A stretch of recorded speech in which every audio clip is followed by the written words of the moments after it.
Bienvenidos a Estrategia, el podcast de Global Strategy. Soy Javier Jordán y hoy vamos a hablar sobre el control judicial de los servicios de inteligencia en España. Y para hablarnos de este tema, tenemos con nosotros a José Luis González Cusac, que es catedrático de Derecho Penal en la Universidad de Valencia. Profesor Cusac, Pepe, para los amigos. Bienvenido. Muchísimas gracias, bien hallado, querido profesor Jordán, querido Javier. Un placer estar con todos vosotros en el día de hoy. Un placer compartido porque habíamos hablado este podcast antes de verano y el tema, la verdad es que me parece fantástico. Es una cuestión que además este último año ha salido mucho en los medios por el tema este de Pegasus y es un tema nuclear. La cuestión del control judicial de los servicios de inteligencia, el comentar pues de dónde venimos, cuál es la situación actual, los aspectos que funcionan bien, los que son mejorables y además es un tema donde creo que hay un enorme vacío de conocimiento en la opinión pública, incluso en los medios de comunicación y muchas veces confusión. No solamente falta de conocimiento, sino un conocimiento incorrecto, ¿no? de cómo funcionan realmente las cosas. Totalmente de acuerdo, Javier, totalmente de acuerdo. Una cosa que solemos hacer cuando nos visita por primera vez un invitado es el hacer una presentación dialogada. Entonces, eres catedrático de Derecho Penal en la Universidad de Valencia, además desde el año 93, si no tengo aquí mal apuntado. Correcto, era un niño. Y luego, aparte, eres también director del Instituto Universitario de Investigación en Criminología y Ciencias Penales de la Universidad de Valencia. O sea, que tienes ahí una responsabilidad también de gestión importante, además de investigación. Y luego estás también en dos cátedras, dirigiendo dos cátedras actualmente, una codirigida, que es la cátedra de Blanc, sobre investigación de delitos financieros, con la Generalitat, la Fiscalía General del Estado y la Universidad de Valencia. Sí. Y luego, más recientemente, diriges una cátedra de estudios de terrorismo y derechos de las víctimas. Sí, con la Generalitat Valenciana, porque es una de las pioneras en España en legislación sobre derechos de las víctimas. Entonces, se ha trabajado mucho y ahora había un interés en seguir profundizando sobre todo en el segundo aspecto, ¿no? En la mejora, en el avance, en el tratamiento de los derechos de las víctimas de terrorismo. Y luego, además, diriges un grupo de investigación sobre seguridad global y derechos fundamentales, que es un tema muy relacionado con lo que vamos a hablar hoy. Sí. Y luego, ya más relacionado todavía con el mundo de inteligencia, eres el coordinador del convenio entre la Universidad de Valencia y el Centro Nacional de Inteligencia, que son estos convenios que tienen algunas universidades. Aquí en Granada también lo tenemos, con el Centro Nacional de Inteligencia para tareas de formación de ellos, por ejemplo, de cursos o de actividades conjuntas. Es decir, que hay un interés por parte del centro en establecer relaciones con la universidad y tú eres la persona ahí responsable de la aplicación del convenio en la Universidad de Valencia. En efecto, sí. Además, estamos, digamos, en el ámbito de las otras universidades españolas, tratamos en Valencia de estar bastante especializados justamente en temas jurídicos, en temas que tienen que ver con la regulación de los servicios de inteligencia españoles, europeos, latinoamericanos, etcétera. Esa, digamos, sería lo que más hacemos en Valencia, lo que más hemos impulsado, y en seminarios, en publicaciones, etcétera. También esto que llamamos cultura de inteligencia, justamente, que es lo que creo que vamos a intentar hacer esta tarde, ¿no?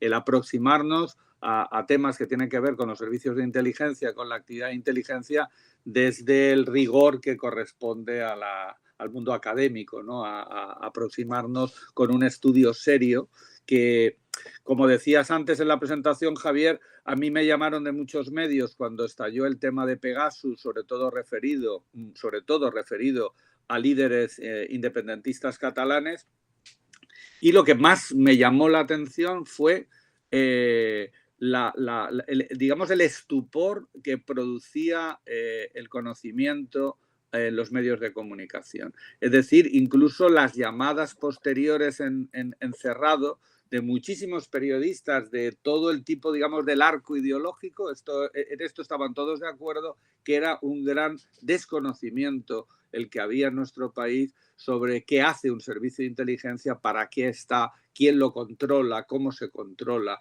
etcétera. Y entonces quedaban muy sorprendidos digamos, de la realidad, ¿no? De la realidad en España y probablemente de la realidad en el resto de países de nuestro entorno. Es un tema que luego podemos comentar porque, en efecto, causa sorpresa la sorpresa.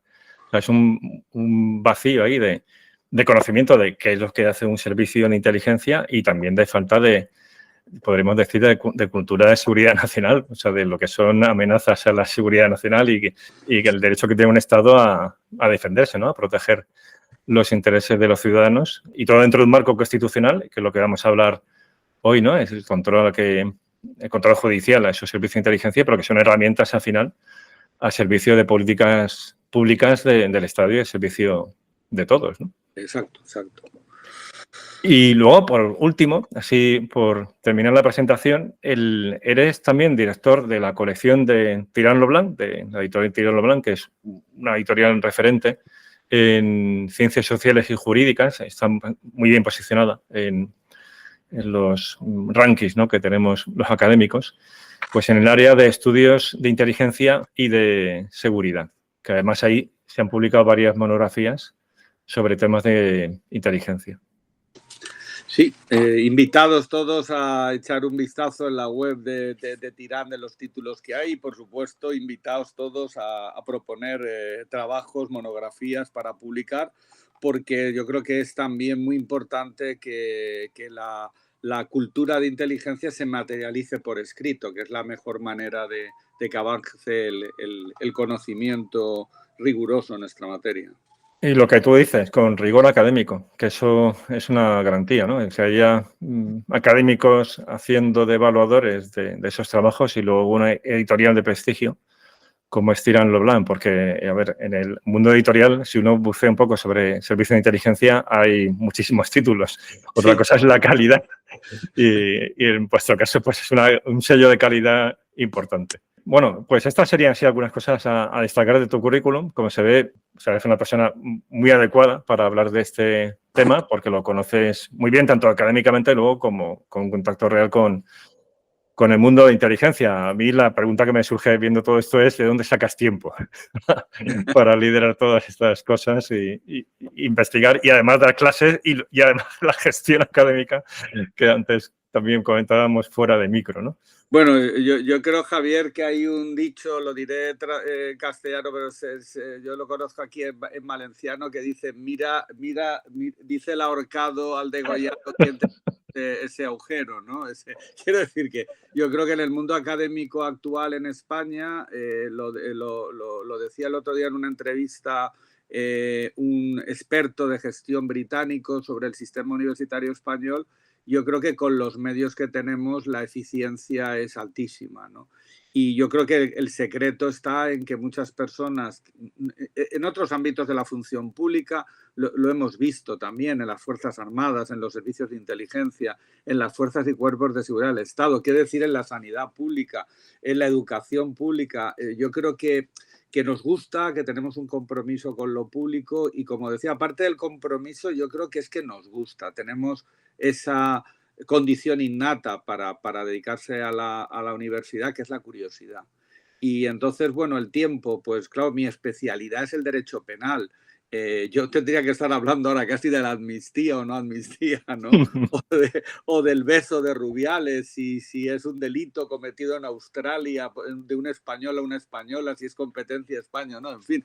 Pero digo que siempre me interesó muchísimo el mundo de los servicios de inteligencia como otra herramienta fundamental que tienen los estados para afrontar fenómenos que tú muy bien conoces, como el terrorismo, la criminalidad organizada, al margen o junto al derecho tradicional de jueces, fiscales y abogados. Entonces, bueno, esa curiosidad hace ya más de 20 años pues me hizo que empezara a estudiar también esto que justamente nos nos vincula esta tarde, nos trae esta tarde, que es el control. Uno de los aspectos es el control de los servicios de inteligencia, que es algo normal, como cualquier otro servicio público de un Estado y más de un Estado de derecho, pues bueno, tiene que tener unos controles.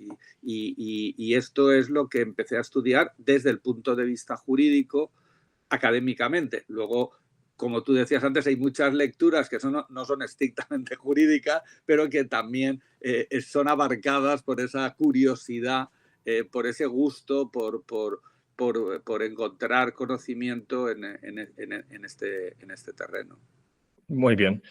Vamos allá, si te parece, con el tema.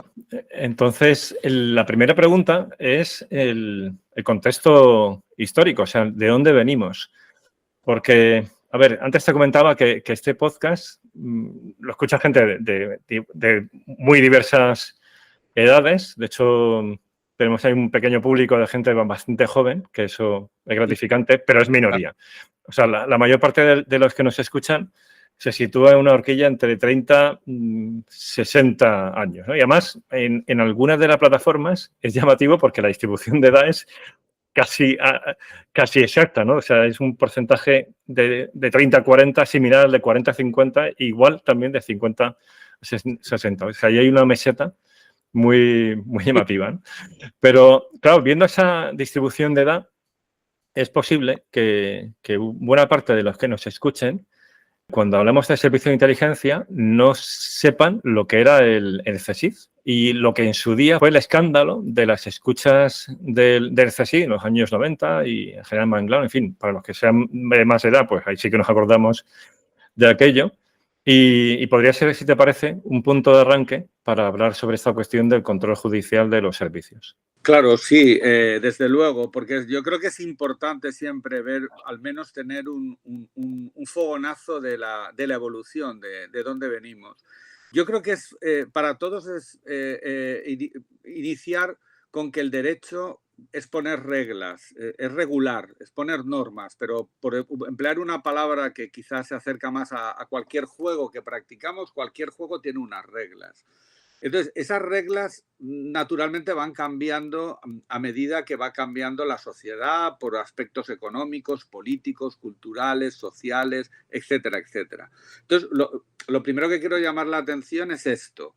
Es decir, nos tenemos que situar en la España de la transición, donde venimos de una dictadura y en esa dictadura hay unas reglas, hay un derecho propio de una autarquía, de un régimen autoritario que también se proyecta o se expresa en el Poder Judicial, en los servicios de inteligencia, en la policía, en las universidades, en fin, en todo. A medida que va cambiando, que vamos cambiando en la transición, que nos dotamos de una constitución, que nos vamos enganchando al sistema de reglas que llamamos Estado Democrático de Derecho, que rige pues el que está claro que es el lugar del mundo, el espacio del mundo donde se combina mejor la seguridad, la libertad, los derechos y el bienestar, que es Europa Occidental, pues a medida que nos vamos incorporando a ese club selecto del mundo, nuestras reglas, nuestro derecho va cambiando. Y van cambiando nuestras instituciones y van cambiando las personas, porque evidentemente estamos hablando de sucesos de los años 80 y principios de los años 90. Entonces, subrayando este, digamos, pórtico de entender, estamos hablando de reglas, el derecho no son sino reglas que nos dotamos y esas reglas, lógicamente, han tenido y han cambiado mucho en los últimos 40 años en España. Yendo al caso concreto que nos ocupa, tenemos un segundo factor tremendamente cambiante, que es las nuevas tecnologías. Entonces, yo también creo que a todos los que nos acompañan les invito a que paremos un momento y pensemos en la tecnología que podía existir en los años 80 y 90 y la tecnología que tengamos en la actualidad. Incluso la terminología, estoy seguro que para las personas más jóvenes les va a sonar como las historias que nos podían contar a nosotros nuestros abuelos del telégrafo, de que había llegado un telegrama. Nosotros ya decíamos un telegrama, eso, telegrama, ¿qué es? Bien, pues estamos hablando de una telefonía de una era prácticamente, no prácticamente, totalmente pre-internet. Estamos hablando de una comunicaciones por teléfonos fijos, por telefonía fija. Estamos hablando en esa época. Y, es decir, tecnológicamente hablando. Por tanto, esas dos características son, en el caso que nos ocupa, esenciales para comprender lo que ha cambiado España como país, con su derecho, con su política, con su economía, de los finales de los años 80, principios de los 90 a la actualidad, pero también cómo hemos cambiado con el manejo de la tecnología, de las tecnologías de la comunicación y de la información. Bien, en ese sentido, y voy a procurar ser lo más dinámico a plantear la cuestión, tenemos un servicio de inteligencia en España llamado CSIC, que es un servicio de inteligencia mayoritariamente compuesto por funcionarios que proceden de las Fuerzas Armadas. Es un servicio de inteligencia con mucha menos presencia exterior de la que tiene en la actualidad. Es decir, es un servicio de inteligencia todavía con una gran proyección sobre el control de las amenazas internas. Esto yo creo que obedece a dos cuestiones que hay que también recordar, que es, bueno, venimos de una autarquía, de una dictadura, por tanto, ese modelo en una dictadura es clásico. Si hoy pensamos en cualquier otro país en la actualidad de los que podemos calificar como autoritarios o dictatoriales, veremos que sus servicios de inteligencia son servicios en gran parte orientados a controlar la disidencia interna, mantener el control del poder. Y en segundo lugar, aquellos servicios de inteligencia en España, aquella situación que hay en España, tiene un elemento que hoy muchas personas no han conocido y otras muchas han olvidado, que era un terrorismo brutal, un terrorismo interno brutal, un terrorismo tan anacrónico como el terrorismo de ETA, pero no solo de ETA, sino que teníamos otros grupos como Grapo, como otros vinculados a la extrema derecha, que ocasionaban en torno a años con más de 100 asesinatos en España, 100 asesinatos por el grupo terrorista. Quiero, situar en este contexto histórico. Y acabo. ¿Qué es lo que ocurre con el servicio de inteligencia español de aquella época? Ocurre que es lo que ha mencionado Javier, referente a un caso muy importante porque marca jurisprudencia, es decir, marca a partir de ahí la primera aproximación de los tribunales españoles, de los jueces españoles, a acercarse a enjuiciar problemas relacionados con los servicios de inteligencia. Hasta entonces los servicios de inteligencia se llamaban servicios secretos y eran secretos, no había nada, no se hablaba nada, eran totalmente sombra. Y esas sombras también se proyectaban porque no tenían realmente controles. A partir de que nos vamos integrando en Europa y vamos configurando un Estado de Derecho, el Estado de Derecho significa que todo está sometido al derecho y, por tanto, significa que hay controles jurídicos. Hay control también de los jueces sobre cualquier unidad, cualquier departamento, cualquier organismo del Estado, de la Administración. Y en esa época lo que ocurre es que nuestra legislación, lo que es la ley de enjuiciamiento criminal, es una ley que apenas tiene una regulación de las intervenciones telefónicas del momento. Esta carencia de regulación española, pero no referida a los servicios de inteligencia, sino referida a la misma policía, que es la que comúnmente solicita a los jueces autorización para intervenir conversaciones telefónicas en aquella época, repito, con aquella tecnología, que era el pinchazo, ¿no? Era pinchar el cable del teléfono, como nos muestra extraordinariamente la película La vida de los otros, del servicio de la Stasi en la República Democrática o no democrática alemana, ¿no? Ese mecanismo técnico de poner un pinchazo, un cable y una escucha con estas personas que se tiraban horas con los cascos oyendo y grabando en un magnetofón, en una cinta magnetofónica, todas esas conversaciones, tiene un problema en España y es que no tiene una regulación en la ley de enjuiciamiento criminal suficiente.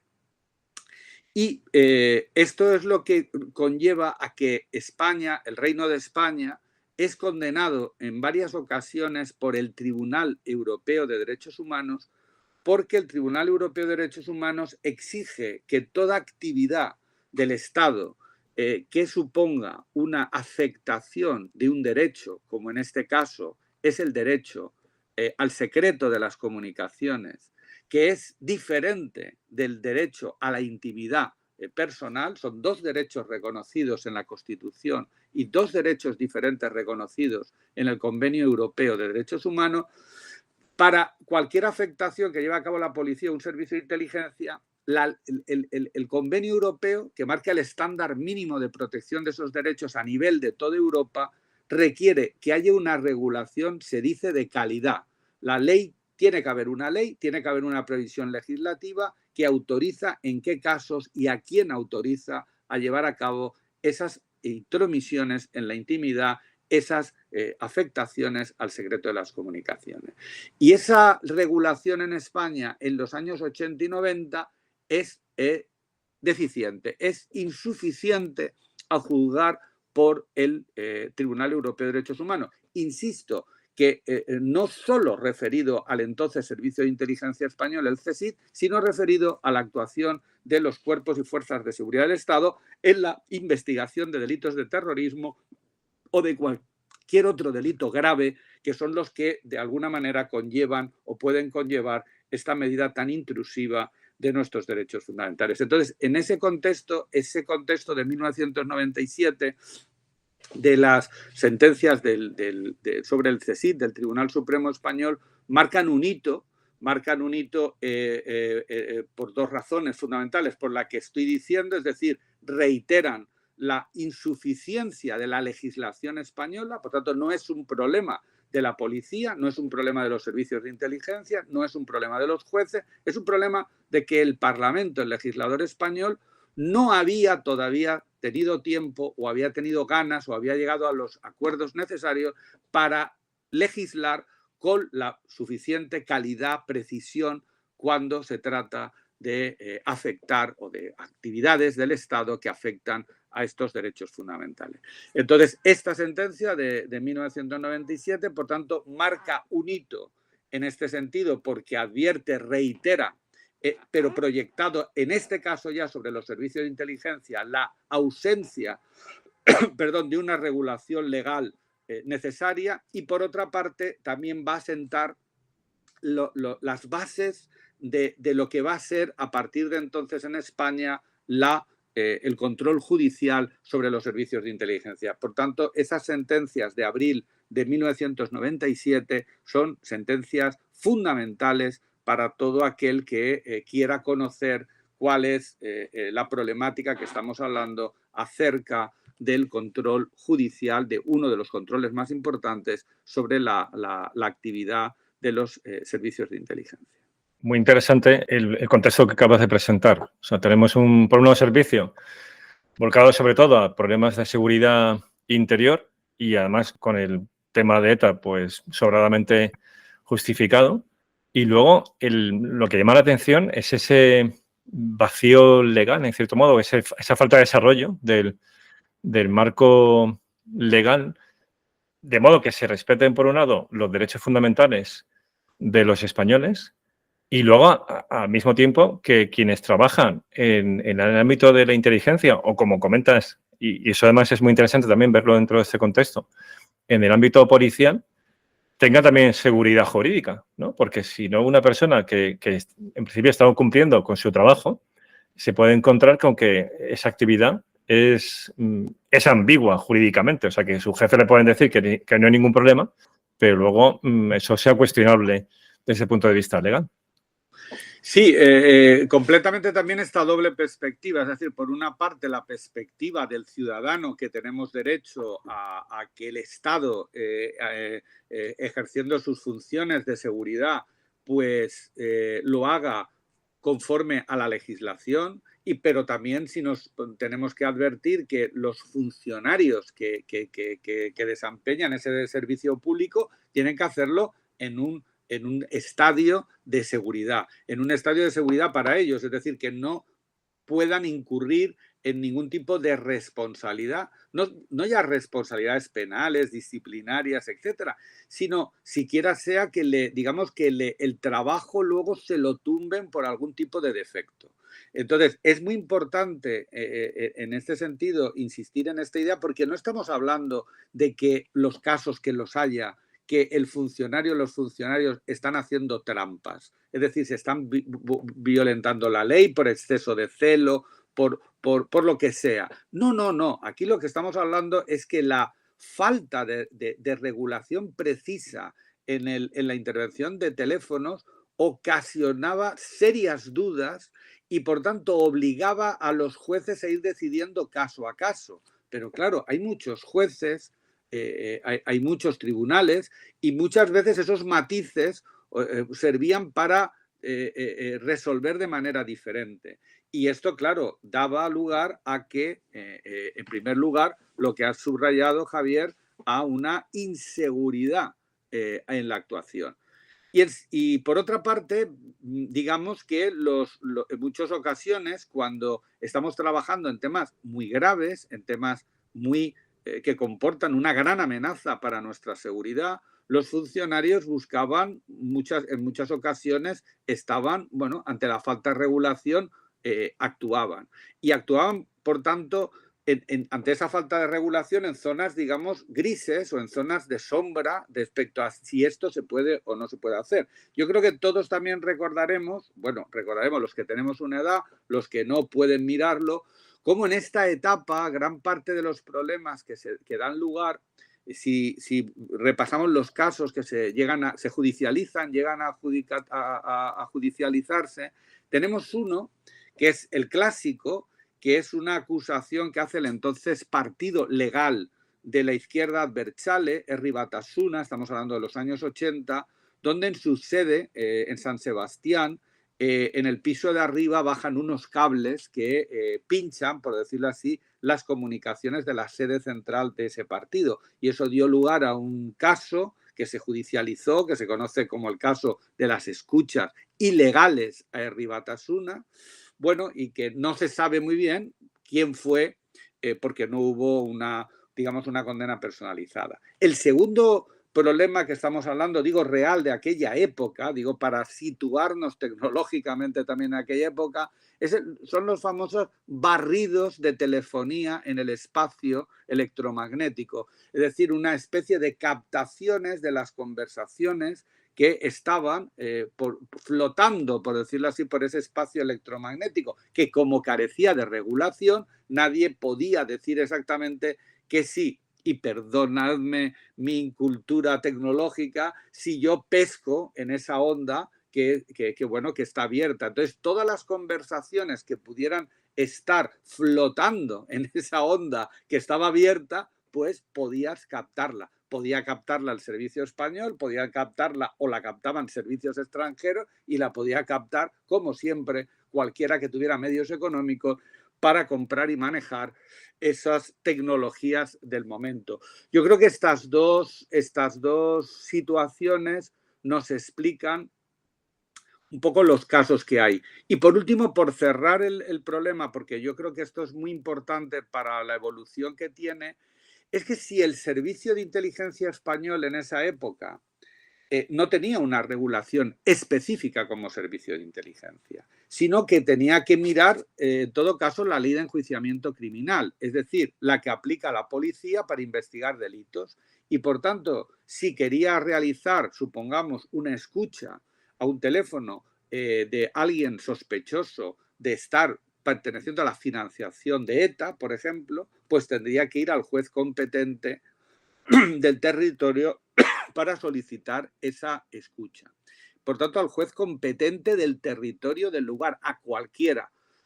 Voy a acabar yo por mi parte, esta idea para poder situar luego el avance. En la actualidad tenemos unos 4.000 jueces y juezas en España. Entonces, quiero decir, pensemos entonces si la regulación española significa que cuando en la actualidad el Servicio de Inteligencia Español quiere intervenir una conversación, o hoy en día cualquier comunicación, no solo telefónica, cualquier comunicación en canal cerrado, va a ir o va a acudir al juzgado de instrucción del lugar que quiere intervenir. Yo digo esta cuestión ya planteada porque creo que es de sumo interés para la cuestión que estamos hablando. Te agradezco mucho que pongas esos ejemplos porque sí, o sea, sí bajamos al terreno y también refrescamos la memoria a los que ya tengan cierta edad y recuerden vagamente aquello, que sí, esos son dos casos reconocibles, ¿no? Especialmente el de las escuchas a teléfonos móviles que claro, ahora mismo es que resulta muy lejano, ¿no?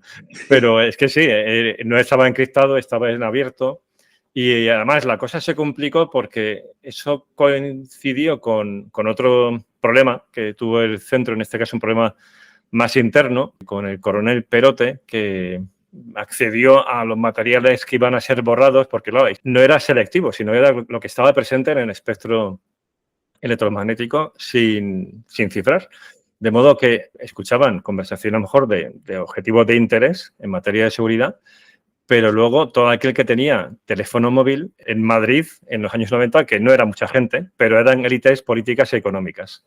Con lo cual el escándalo estaba servido, ¿no? Cuando salió, que también había escuchado, pues no sé, al presidente del Real Madrid o a políticos y demás, porque se hacían esos barridos generales, ¿no? O sea, que te agradezco que bajemos ahí a ese detalle porque yo creo que la gente lo aprecia. Muy bien, entonces, otra fecha de referencia en este proceso es el año 2002, que es cuando se aprueba la ley, o sea, la ley vinculada al nuevo Centro Nacional de Inteligencia y donde se articula el trabajo ya propiamente del Servicio de Inteligencia, incluido, y aquí viene la pregunta, incluido también en detalle este control judicial o eso es algo posterior.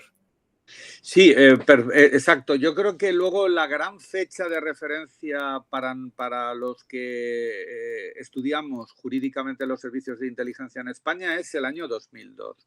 El año 2002 nos situamos, está gobernando el Partido Popular con mayoría absoluta, se designa director del Servicio de Inteligencia Español a un diplomático, que es el señor Jorge Descallar, y Jorge Descallar hace, yo creo que el mayor cambio que ha habido en la historia de los servicios de inteligencia españoles, que es modernizarlos, creo que en todos los sentidos, pero en el sentido que yo puedo conocer, que es el jurídico, hace, como decía Javier, propone e impulsa desde el gobierno, la iniciativa del gobierno, para que el Parlamento apruebe dos leyes. Tenemos la ley que se cumplió recientemente, se cumplieron los 20 años el año pasado. Lo que ocurre es que se ensombreció las celebraciones por el dichoso caso Pegasus, que luego seguro que hablamos del mismo. Pero bueno, en 2002 se aprueban dos leyes. Una ley que es la ley reguladora del Centro Nacional de Inteligencia, donde se designa toda su estructura,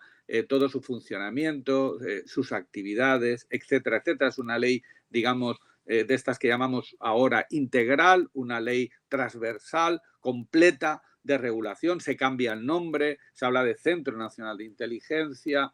Y la otra que más nos interesa a nosotros es una ley orgánica, que es la Ley Orgánica 2 de 2002, que se llama del control judicial del Centro Nacional de Inteligencia. Y esto sí que es un cambio radical de 360 grados en la regulación del derecho a los servicios de inteligencia en España. ¿Por qué? Porque lo dejaba antes planteado el tema. Esa ley orgánica, cuando yo creo que hago una precisión jurídica, las leyes orgánicas en España se llaman las que requieren para su aprobación la mayoría absoluta.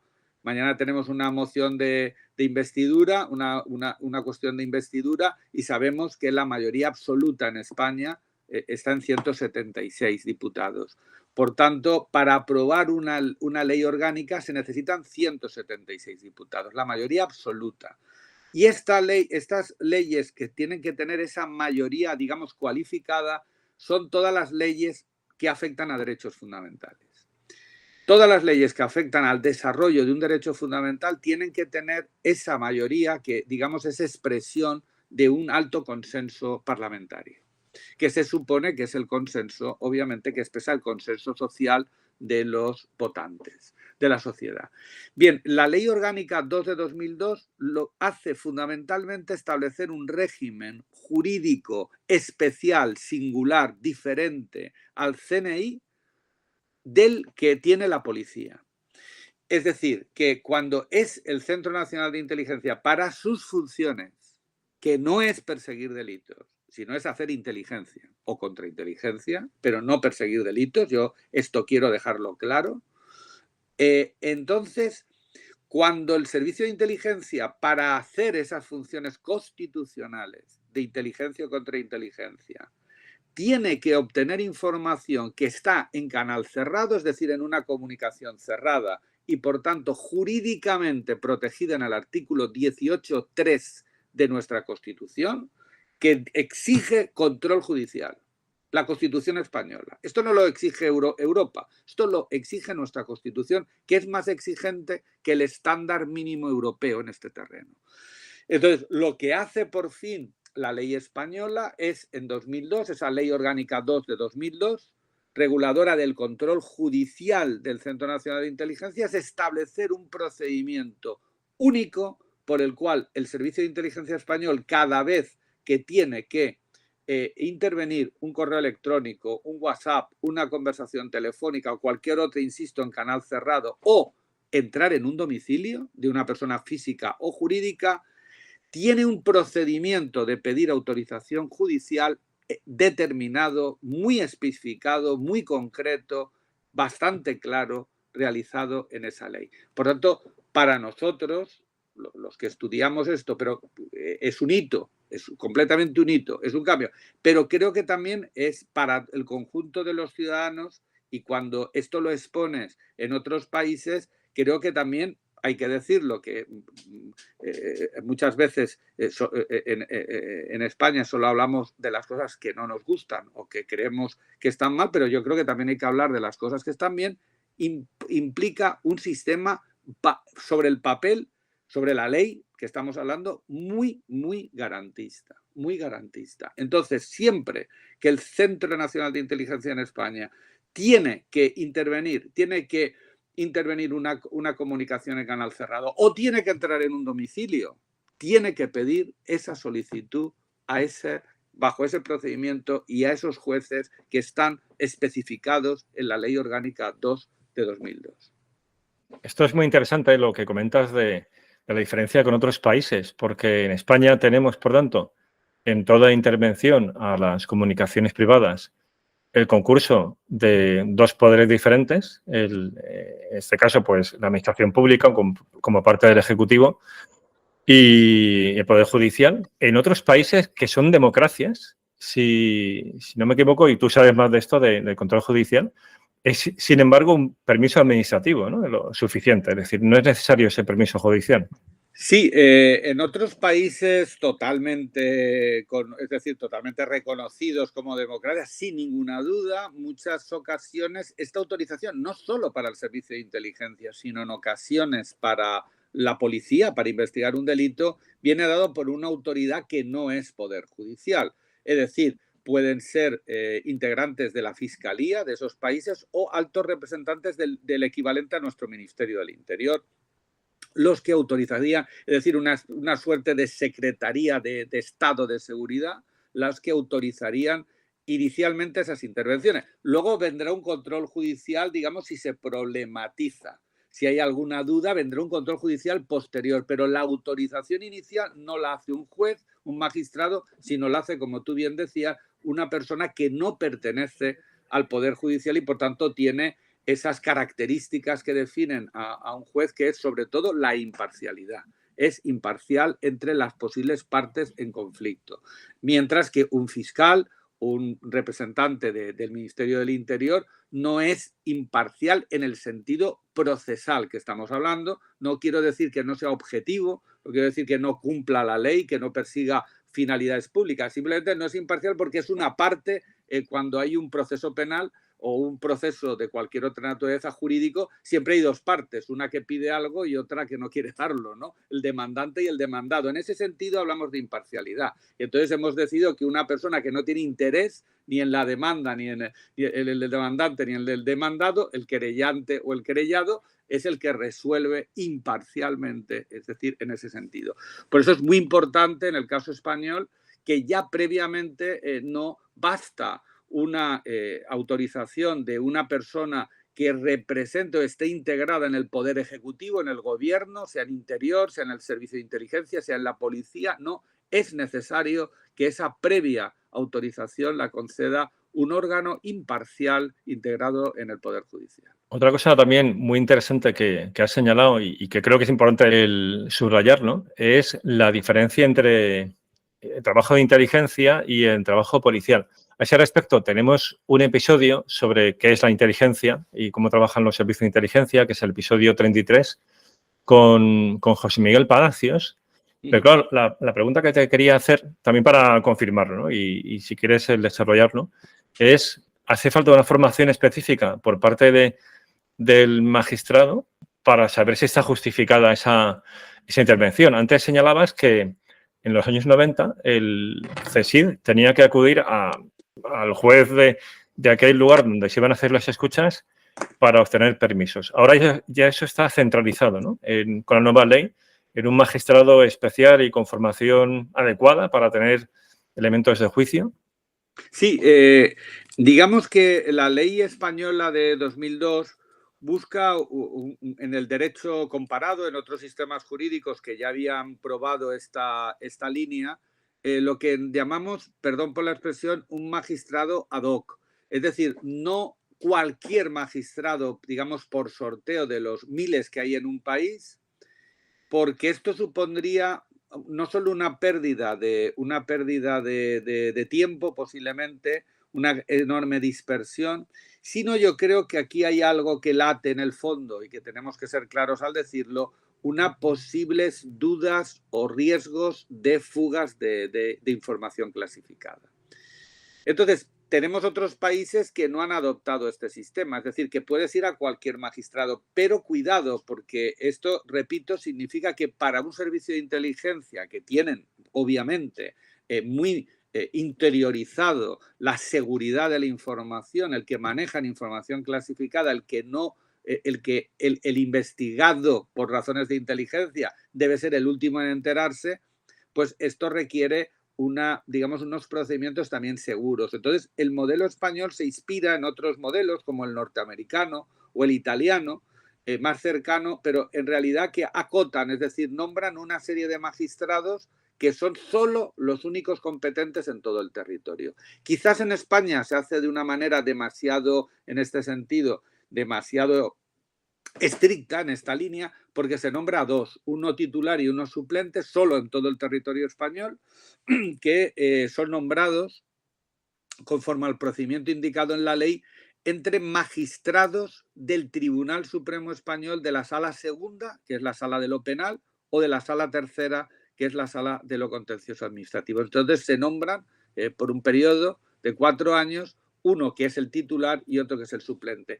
Esos son los únicos dos magistrados que tienen capacidad para resolver las solicitudes del Centro Nacional de Inteligencia. Y como no podía ser de otra manera, tanto la solicitud como la resolución por parte de estos magistrados de esas solicitudes del secretario o en la actualidad la secretaria de Estado, directora del CNI, para intervenir en una conversación o para entrar en un domicilio, tienen el carácter de secreto. Por tanto, están clasificadas como secreto. Esto hay que advertirlo. No tenemos acceso, ni siquiera luego, si no se desclasifica esa información, no tenemos acceso a qué solicitudes se ha negado, autorizado y a cuáles ha autorizado los dos magistrados que en todo el territorio español son los únicos competentes para hacerlo. Pero, por tanto, España lo que hace en 2002 es adherirse, digamos, a uno de los modelos más claros que hay en los países democráticos con esta tradición, que, reitero, es no dejar abierto a cualquier juez por territorio, por competencia, ese control, sino que lo limita, lo circunscribe a algunos magistrados con una alta especialización, porque requiere una serie de años ya trabajando, prestando servicios en el Tribunal Supremo y en las dos salas, digamos, que por su contenido cierran la cúspide del sistema judicial español.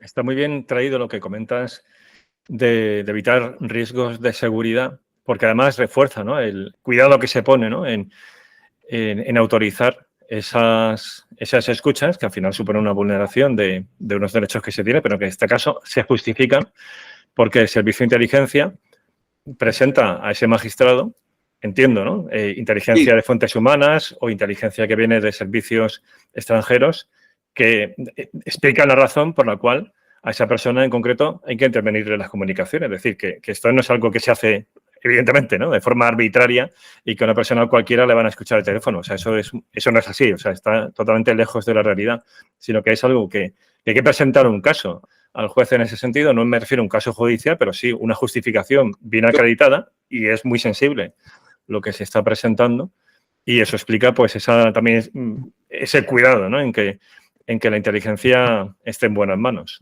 Sí, yo creo que también en la propia evolución del servicio español es un notable cambio, recordemos, de no haber nada específico para ellos, y además lo que había genérico, es decir, para la policía deficiente, pues claro, es un salto que también hay que, digamos, hay que pensar en la moderación y la prudencia cuando se hace un cambio legislativo en estos asuntos, en cualquiera, pero en un asunto tan sensible como es la seguridad del Estado y de los servicios de inteligencia, un cambio, digamos, muy prudente, y decir, bueno, vamos a tranquilizar también al servicio en el año 2002, de decirle, bueno, mire, aquí quienes le van a controlar a usted que es razonable, porque esto es lo que se supone que hace un juez, es decir, ese magistrado se le presenta la solicitud y se le dice, quiero escuchar la conversación de estos teléfonos móviles, o quiero entrar en estos correos electrónicos, por citar los dos medios más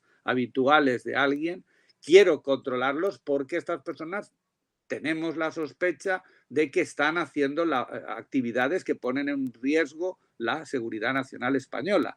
Repito, no que estén cometiendo delitos, porque el CNI no persigue delitos en España. El CNI es un servicio puro y estricto de inteligencia.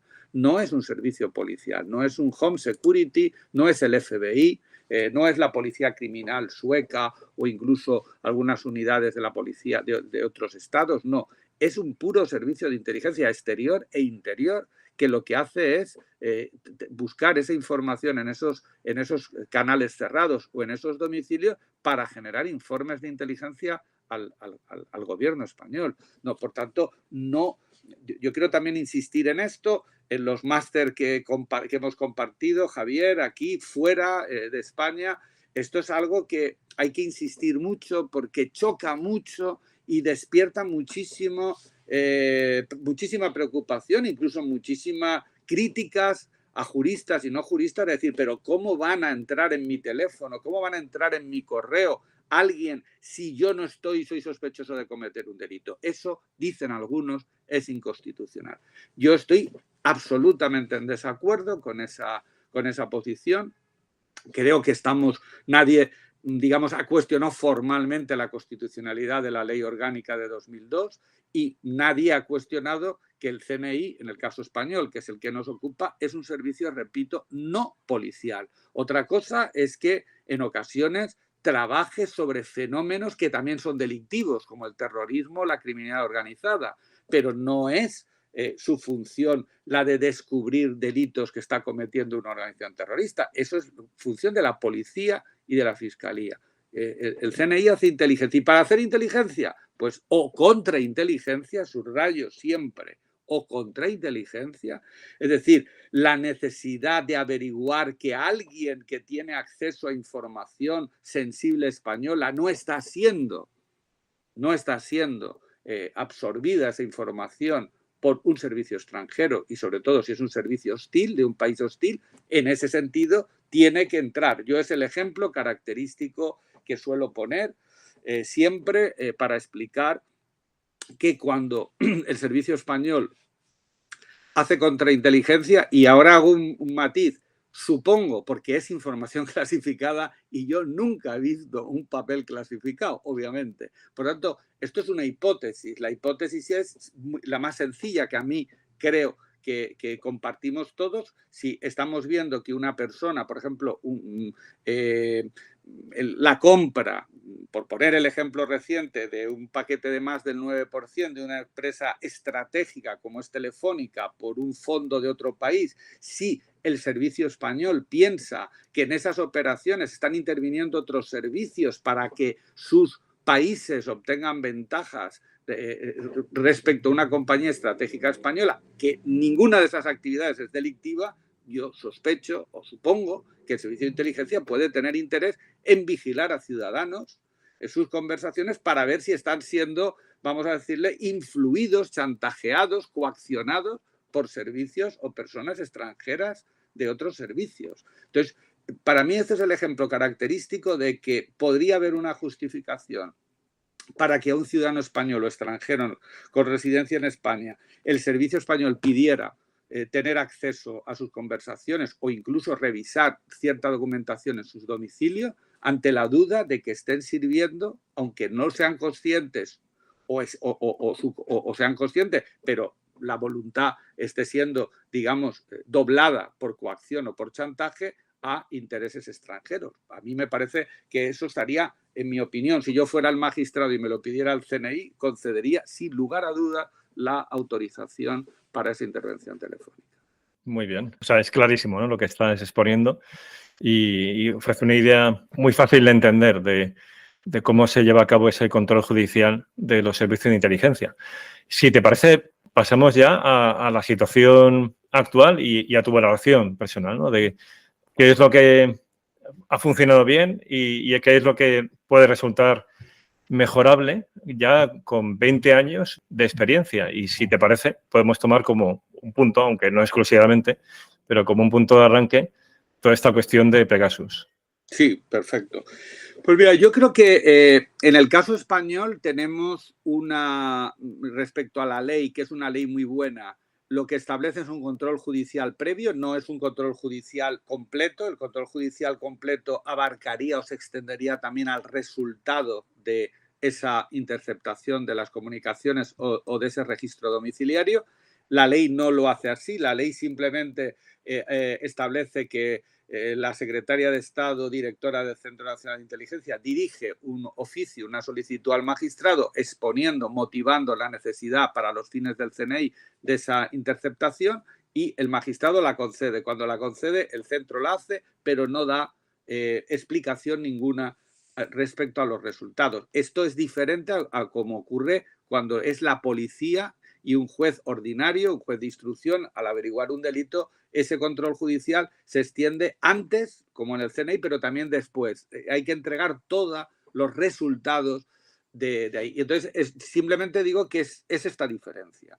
En segundo lugar, la singularidad española no viene tanto por el control judicial, porque ya digo que es un control incluso que supera los estándares medios de control judicial europeos, sino que viene porque lo que todos sabemos de nuestra obsoleta y preconstitucional ley de secretos oficiales, que sobre todo no está actualizada y no permite una desclasificación por el paso del tiempo. Yo creo que ese es el gran déficit de la legislación española en servicios de inteligencia, que el legislador español, por muchas razones que supongo que no vienen al caso, no ha hecho la actualización que debería haber hecho hace mucho tiempo y que beneficiaría también el funcionamiento del servicio de inteligencia. No creo que sea el servicio el que impide o obstaculiza o se resiste. Yo creo que el Servicio de Inteligencia Española agradecería también que hubiera una ley de secretos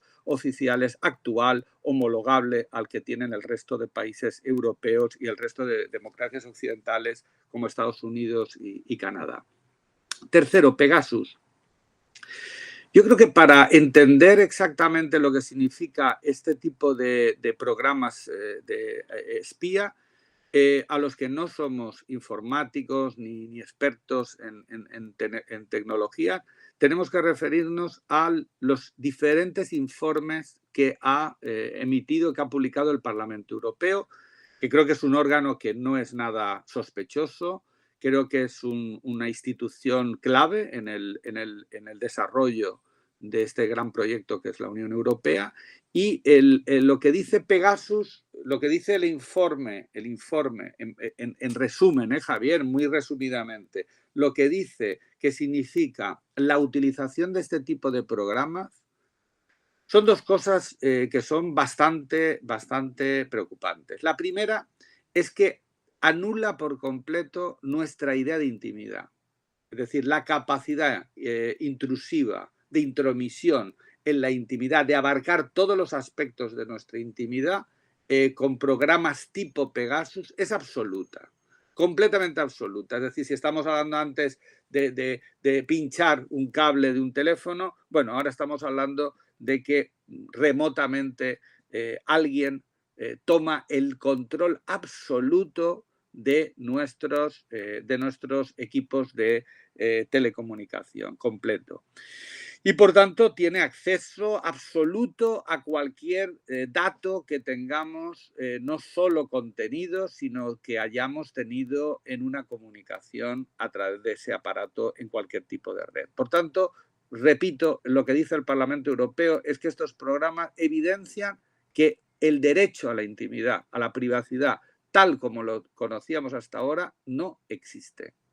Y, por tanto, urge a un desarrollo legislativo para adecuar el avance de las tecnologías, la disposición de estas nuevas tecnologías, adecuarlas, lo que decía al principio, a las nuevas reglas. Necesitamos nuevas reglas para esta nueva realidad. La segunda cuestión que dice el Parlamento Europeo, insisto, si alguien seguro de los que nos está escuchando los ha leído, son informes muy largos, son informes que van detallados además por países, pero en síntesis para mí, como resumen, la segunda cuestión central como jurista que dice es que desaparece también la idea de integridad de los equipos de telecomunicaciones como elemento, digamos, probatorio. ¿Por qué? Porque al tomar a alguien remotamente nuestro smartphone, nadie puede decir que realmente el titular de ese equipo de telecomunicaciones ha realizado las llamadas, ha escrito esos mensajes, ha visitado esas páginas, es decir, que nos pueden suplementar completamente. Y por tanto nos pueden hacer que desde nuestro teléfono, sin nosotros ser conscientes, estemos visitando páginas, direcciones, contenidos absolutamente, por ejemplo, prohibidos. Y por tanto están diciendo que nosotros somos unos pedófilos. Por tanto, si hasta ahora, y esta es la tónica para cualquiera que sabe cómo funciona la justicia penal en un país del desarrollo de España, es lo primero que hace un juez de instrucción, es pedir el teléfono móvil y con eso se solucionan y se investigan y se avanzan una barbaridad de delitos, sobre todo los delitos más graves, delitos contra la vida, delitos contra la integridad física, contra la libertad sexual. El teléfono nos da una información espectacular. Y con esa información extraída nos permite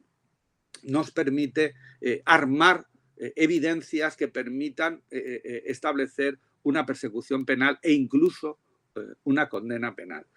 Es decir, lo que estoy tratando de decir es que el arma de mi titularidad que ha efectuado el disparo que ha ocasionado la muerte no es una prueba determinante de que yo haya sido el que haya apretado el gatillo. Para eso tendremos que hacer otras posteriores indagaciones. Lo que quiero subrayar es que lo que dice el Parlamento Europeo es que como no sabemos realmente si quién maneja cuando te instalan, cuando te infectan con un programa como Pegasus, nuestros equipos de telecomunicaciones, como nadie sabe quién lo maneja, realmente todo lo que hayamos hecho ya no lo podemos atribuir, no lo podemos imputar a efectos penales a esa persona, efectos penales o efectos civiles de reclamaciones civiles. Y claro, también esto significa que el Tribunal Europeo insta a los legisladores europeos y a los legisladores nacionales a un gran avance, a un desarrollo legislativo para tratar de regular, de normativizar todo este espectacular cambio. Acabo, Javier, también con una referencia. Yo creo que cuando salta en España el problema del Pegasus como habiendo sido utilizado respecto a personas que están adscritas al independentismo catalán, y también, por otra parte, que es denunciado por el presidente del gobierno y varios ministros, que a su vez sus móviles institucionales han sido infectados con todo esto que se produce.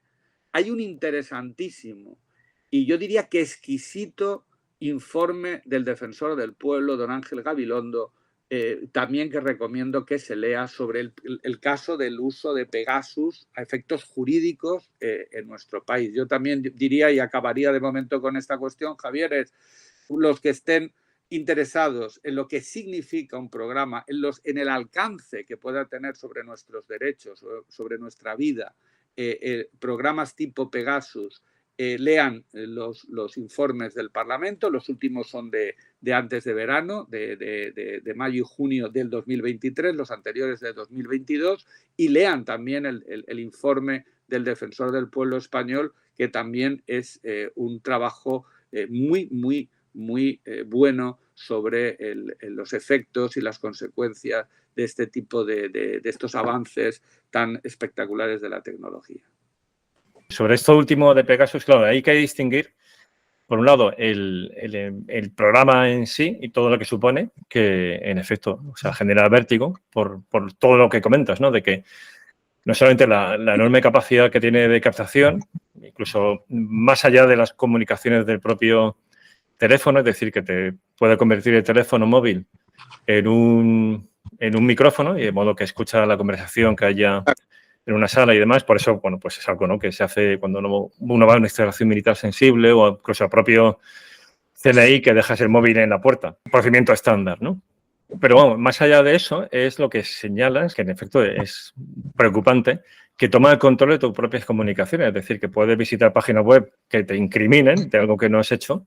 Exacto. O que envíe mensajes de correo electrónico que no estás enviando, pero que te pueden poner en una situación muy comprometida, o lo mismo de WhatsApp, ¿no? Eso, en efecto, es tremendo, y además vamos allá, porque ya la cuestión no solamente es el teléfono móvil, sino una casa inteligente donde un asistente de voz que controla diversos electrodomésticos también está escuchando todo lo que ocurre en esa casa, y que también puede ser objeto de una acción de inteligencia por parte incluso de un actor privado, ya también en estas cuestiones, ¿no? O sea, incluso hablando o sea, no ya me refiero a un actor privado tipo una PMC, una compañía militar privada tipo Wagner, sino simplemente un grupo criminal que luego utiliza eso para chantajear a las personas.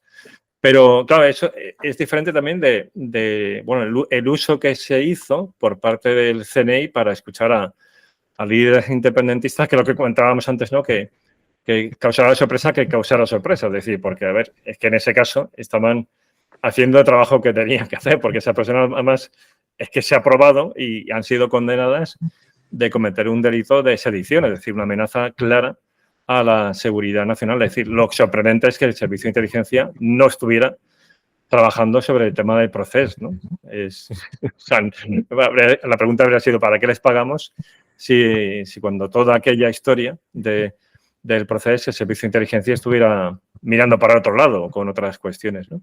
Sí, pero fíjate, si me permites, en este caso, Javier, porque yo creo que esto levantó bastante polémica en una entrevista que me hicieron en esta época en TV3, que yo ni siquiera llegaría a lo mejor a lo que tú estás planteando, sino que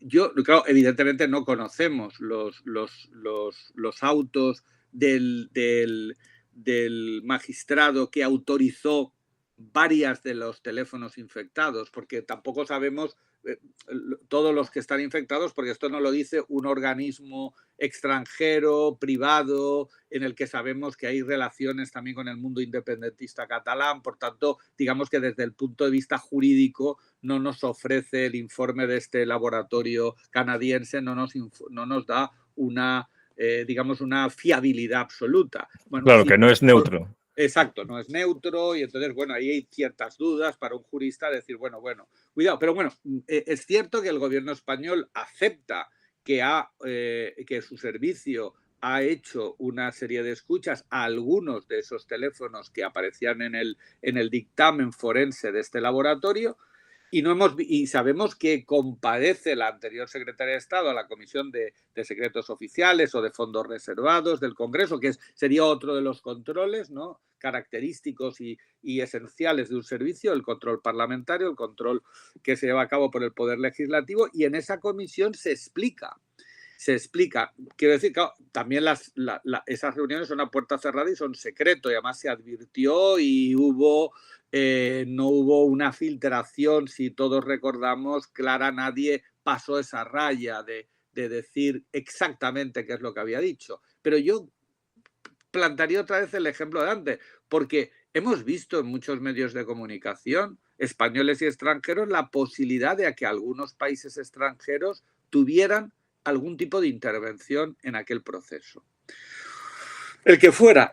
Quiero decir, cuando yo veo que un servicio extranjero se está introduciendo, aunque sea mirar un problema interno español, como es la Organización Territorial Española, y un servicio extranjero aliado o todavía más grave, si no es aliado, que es hostil, se ponen en contacto y empieza a haber algo aquí, yo automáticamente pido que pongan todos los teléfonos, vamos, bajo escucha, ¿no? Y me parece razonable. Fíjate, yo no entraría si han sido condenados, no han sido condenados, no han participado. Para eso ya puede estar la policía. Pero el servicio de inteligencia que dice, a ver, ¿quién se entera de esto? Quien se entera es el servicio de inteligencia español, o se puede enterar. Y claro, no vamos a permitir que nadie de fuera entre a lo que sea para una cosa o para otra en intereses internos españoles. Entonces yo, cuando esto me lo preguntaban en TV3, se quedaron todos así como un poco, hombre, bueno, es que esa perspectiva no me habíamos visto. Digo, es que estamos en el mundo.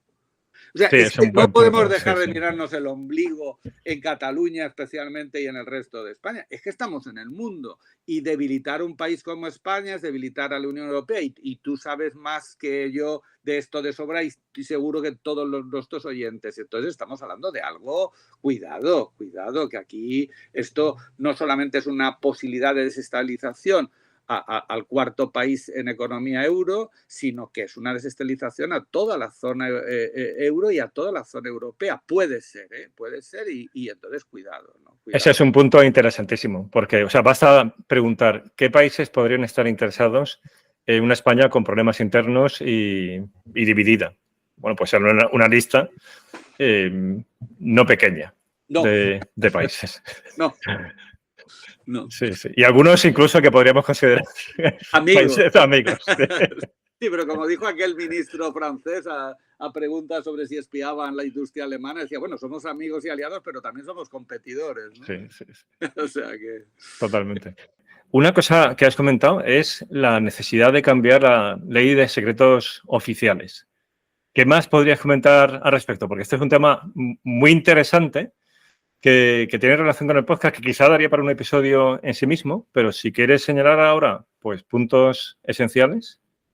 Pues sí, Javier, te agradezco la pregunta porque yo creo que enlaza con la cuestión central más problemática en todas las democracias, en todos los estados de derecho, y es cómo permitimos o cómo se permite que los jueces, el Poder Judicial, accedan a una información clasificada. Y está bien clasificada, bien porque lo dice la ley, es decir, el Poder Legislativo, que determinadas materias solamente tienen acceso determinadas personas, no los jueces. Y en segundo lugar, las materias clasificadas que lo están bajo habilitación legal, pero porque lo hace el Poder Ejecutivo, es decir, los órganos del gobierno a los que constitucionalmente se les atribuye la competencia exclusiva en materia de defensa y seguridad nacional. Por tanto, aquí tenemos un problema que es la famosa división de poderes, ¿no? Pero esto no es la solución, sino es el origen del problema. Es decir, cómo los jueces o tribunales que tienen la competencia exclusiva constitucional de velar por nuestros derechos, como veíamos antes, pues la intimidad, la privacidad, la inviolabilidad del domicilio, pueden acceder a supuestas violaciones o restricciones ilegítimas de esos derechos fundamentales cometidos por orden del Ejecutivo, por funcionarios que trabajan al Ejecutivo y para hacerlo, es decir, para llevar a cabo si se ha dado un exceso de perjuicio a esos derechos de los ciudadanos, tienen que acceder, es decir, tienen que mirar, tienen que entrar a valorar la materia clasificada. Y por tanto aquí hay una pugna, si se quiere decir, muy profunda en este sentido, una pugna en la que el Poder Ejecutivo podríamos crear un diálogo imaginario donde el Gobierno, los órganos de seguridad del Gobierno, Ministerio de Defensa, Presidencia del Gobierno, el Ministerio de Exteriores, el Ministerio de Interior, podrían decir, no, los jueces no pueden entrar a mirar estas materias clasificadas porque esto es algo muy sensible, muy restringido y que pondría en peligro nuestra seguridad. Por otra parte, en ese hipotético diálogo, los magistrados, los jueces dirían, no, nosotros tenemos acceso a controlar cualquier lesión, cualquier exceso, cualquier desproporción que hagan las administraciones públicas. Digamos, en este hipotético diálogo se van posicionando los ciudadanos y diferentes opiniones. Sintetizo, lo que se trata de buscar es un mecanismo de alguna manera que equilibre esta cuestión, cómo los jueces pueden acceder a información clasificada. Justamente comenzábamos hablando en el caso español de las sentencias que se conocen como los papeles del CSIC y las escuchas del CSIC, ambas en 1997. Y ahí el Tribunal Supremo Español decide resolver la cuestión acudiendo a un mecanismo, digamos, de conciliación de ambos polos de tensión que se conoce como revisión in camera. Este es un mecanismo que se usa, por ejemplo, en Estados Unidos y en otros países, pero todos tenemos que pensar que Estados Unidos, por su importante papel en las últimas décadas como superpotencia mundial, pues lógicamente da lugar a que tenga más asuntos de esta naturaleza. ¿Qué quiere decir entonces la revisión in camera?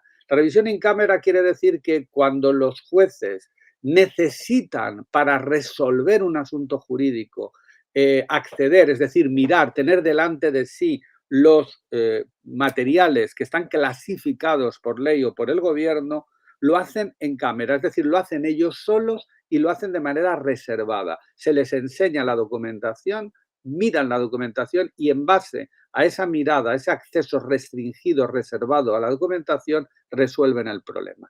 Es decir, que nadie más tiene acceso a la información clasificada excepto los jueces.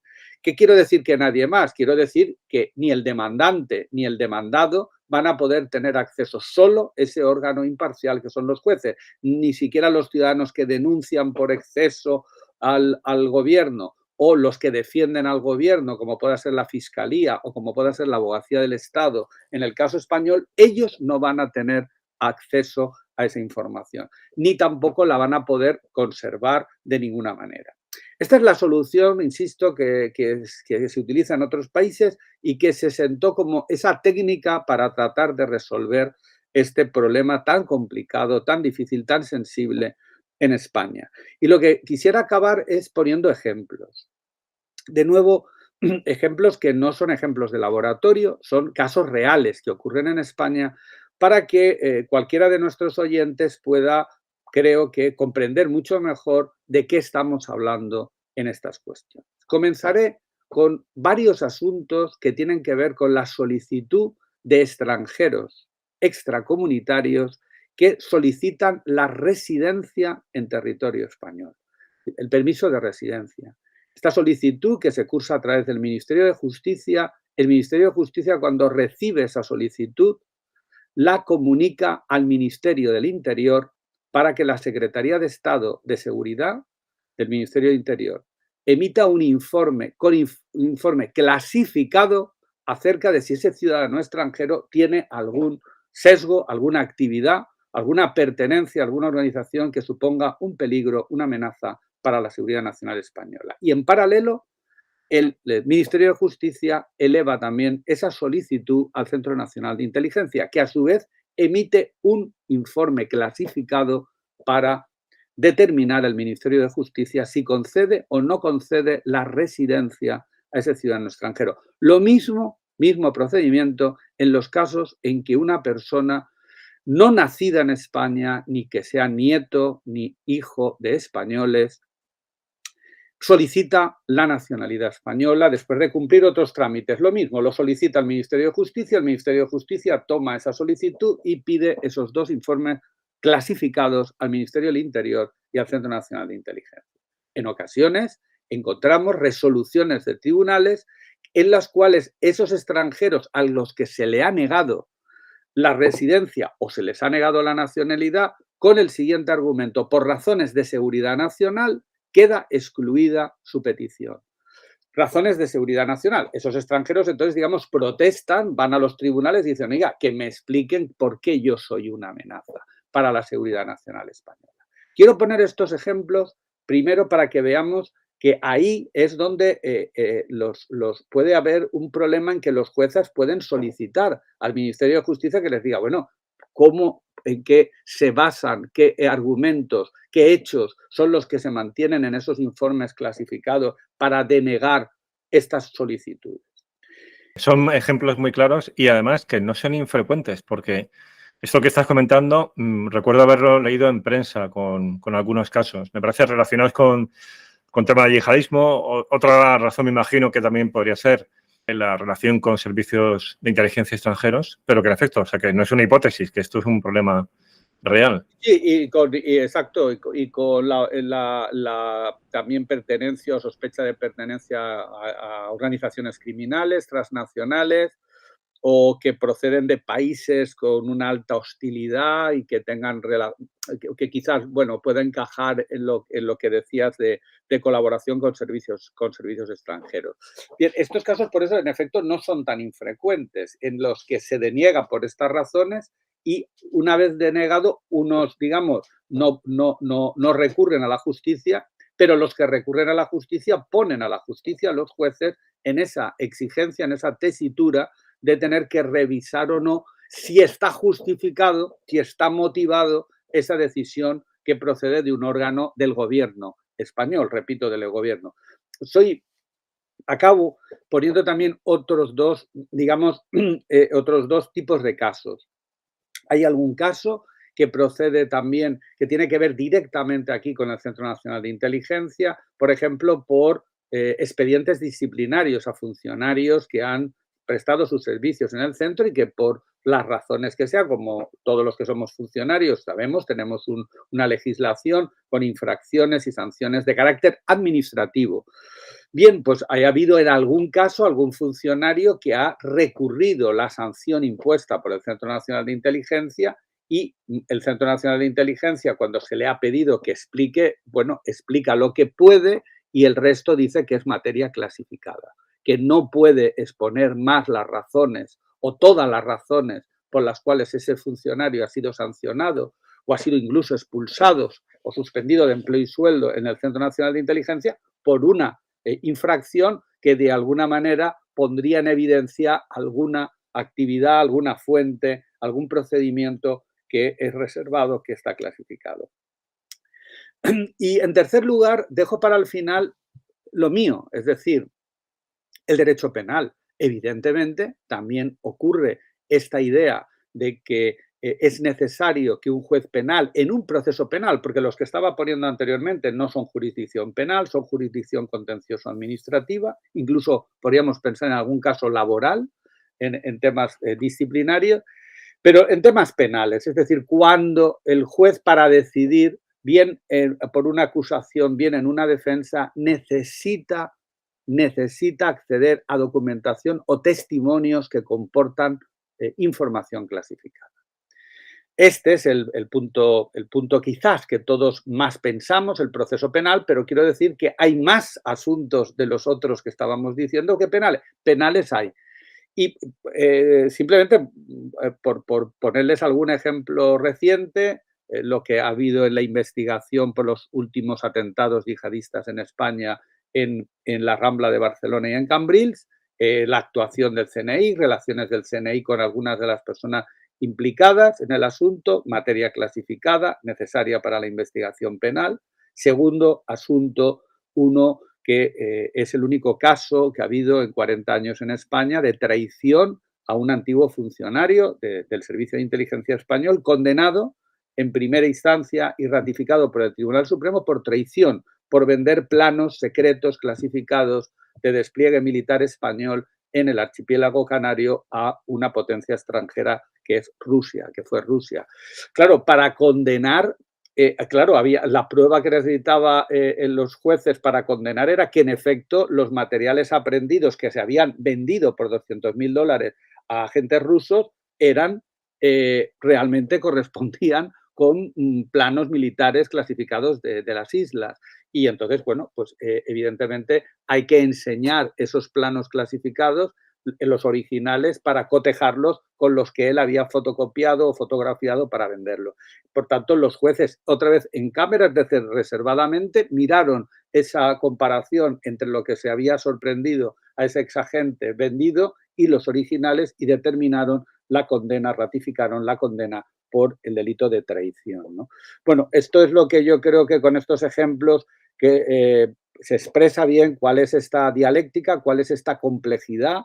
Esto daría para muchísimo, o da para muchos asuntos muy técnicos de carácter constitucional, de carácter jurídico, pero yo creo que en el contexto que estamos, creo, salvo que tú, Javier, consideres algún otro tipo de matiz o de pregunta suficiente para que cualquiera que nos escuche de alguna manera pueda centrar mejor, comprender mejor la problemática del acceso judicial, del control judicial a las materias clasificadas. Sí, la verdad es que se entiende muy bien todo lo que has comentado. Además, es que es tremendamente relevante y real y práctico. Y solamente una cuestión. Esto que comentabas de los ejemplos que ponías, de esa relación del centro con alguno de los implicados en los atentados del 17A, eso entiendo que es que confidentes que estaban en ese entorno, o en qué consistió esa implicación y por qué eso podría ser un objeto de este muro, ¿no?, de secreto oficial, el poder indagar ahí.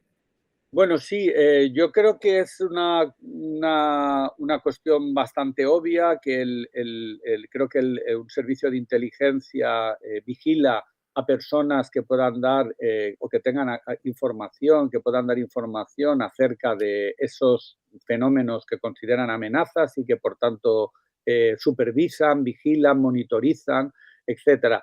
Entonces, en este caso, constaba que el centro, pues a ese imán, luego vinculado a los atentados, había tenido acceso. Entonces, los medios de comunicación había tenido relación, había estado, digamos, en la cámara del Centro Nacional. Para eso está su trabajo y lo había estado, pues, vigilando, habría tenido, se supone que algún contacto, todo eso permanece en secreto. Cuando el secretario de Estado, director del CNI, el general Sáez, comparece en la Comisión de Secretos Oficiales del Parlamento para explicar en general, no esto en concreto, sino un poco dar una explicación a la comisión. No creo tanto en cuestiones de legalidad, sino un poco de pregunta de eficacia o de eficiencia, es decir, bueno, ¿qué nos ha pasado que no hayamos visto un atentado en suelo español de estas características? Yo creo que algunos medios de comunicación subrayaron mucho o pusieron el acento mucho en este imán.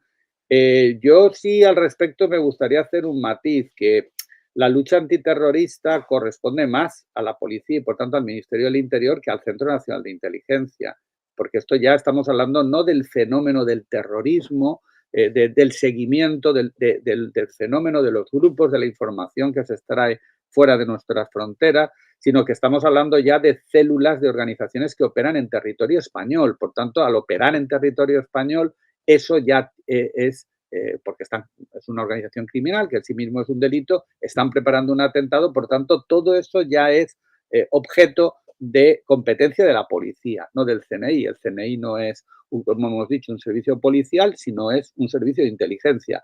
Por tanto, yo lo matizaría y lo reduciría a esa constante. la comparecencia yo la comprendí como una más de las investigaciones que el Parlamento, lógicamente, quiere saber, es decir, qué nos ha pasado, como la misma que se produce en Inglaterra con los atentados de julio en Londres, o, por supuesto, por todos conocido magnífico informe sobre los atentados del 11 de septiembre de 2001 en Washington y en Nueva York. Es un poco una reflexión de esa comisión para, bueno, analizar qué nos ha pasado. Una de las partes importantes para saber qué nos ha pasado es el servicio de inteligencia, que como actúa en secreto, es necesario que vaya a esa comisión.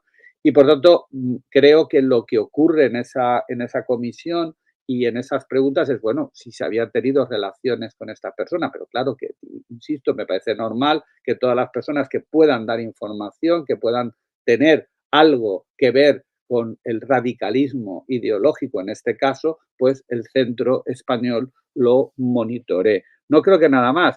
Lo que yo lo vinculaba a esta cuestión es que cuando en el proceso penal que se lleva a cabo para condenar por delitos de terrorismo, de asesinato, de tenencia de explosivos, de lesiones, de desórdenes públicos a los implicados en los atentados de Cambrils y de la Rambla de Barcelona, lo que quería decir es que ahí hay una parte de esa información, de lo que haya estado trabajando, mirando el Centro Nacional de Inteligencia, que está clasificado. Pero la mayor parte del material clasificado lo tiene el Ministerio del Interior, lo tendrá la Policía Española de la Administración Central y la Policía Española de la Administración Autonómica de Cataluña, de los Mossos. Es decir, que esos tienen sus brigadas, sus unidades de información, que es decir, antiterroristas, y esos también tienen información clasificada sobre los atentados. Por tanto, eso vuelve a nuestro tema de cómo se vuelca esa información clasificada de las policías y del Centro Nacional de Inteligencia en el proceso penal. Mira, una última pregunta muy, muy rápida para no dejar ese hilo suelto. Por esa cosa que comentabas de aspectos mejorables sobre ese posible feedback, ¿no?, al magistrado que da la autorización judicial, lo que no sé, y te lo pregunto para confirmarlo, entiendo que hay una obligación de renovar la autorización judicial, es decir, que el magistrado hay una prórroga.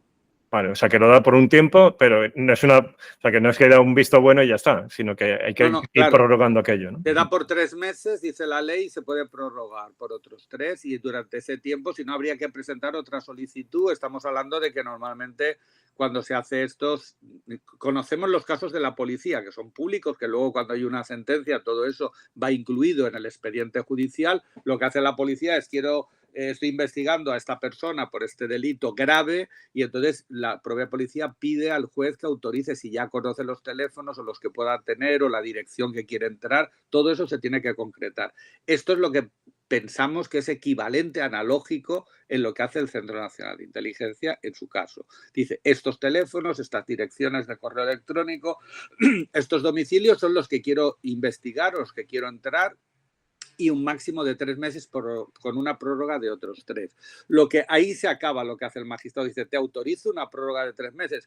El centro, luego está la ley, digo, para también no generar a nadie una alarma innecesaria, la ley obliga a destruir los resultados que no, digamos, tienen el uso para el cual se ha justificado la intervención. Es decir, que cuando tú, obviamente, hay que pensarlo, cuando tú intervienes un teléfono, estás escuchando o incluso accediendo a toda la vida de una persona y de las vidas de todas las personas que se relacionan con esa persona.